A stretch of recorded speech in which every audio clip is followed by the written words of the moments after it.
আদর আজাদ ও শবনম বুবলিকে নিয়ে নির্মিত পিনিক ছবিটি নিয়ে দর্শকের আগ্রহ তৈরি হয়েছিল শুটিং শুরুর পর থেকেই।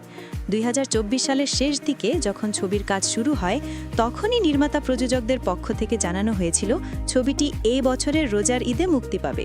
সেই অনুযায়ী প্রস্তুতিও চলছিল, কিন্তু শেষ মুহূর্তে পরিকল্পনায় আসে বড় পরিবর্তন।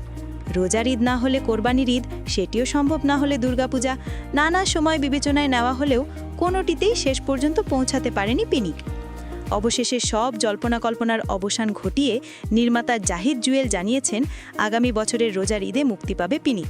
তিনি বলেন, একটি ভালো সিনেমা উপহার দেওয়ার জন্য সময় নেওয়া হয়েছে।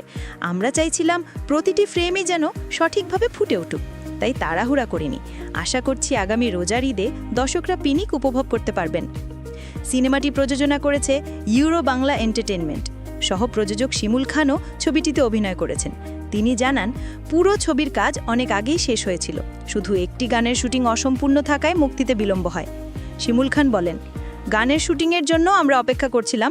প্রাথমিকভাবে 2-3 মাস আগেই শেষ হওয়ার কথা ছিল, কিন্তু আমাদের নায়িকা বুবলি তখন দেশের বাইরে ছিলেন, সেই কারণে সময় পিছিয়ে যায়। পরে পোস্ট প্রোডাকশনেও আমরা সময় নিয়েছি, কারণ কোনো অংশে যেন কমতি না থাকে, এটাই ছিল আমাদের চেষ্টা। রহস্য ও মনস্তাত্ত্বিক থ্রিলার ঘরানার সমন্বয় নির্মিত পিনিকের গল্পকে নির্মাতা জাহিদ জুয়েল নিজেই বিশেষ বলে উল্লেখ করেন।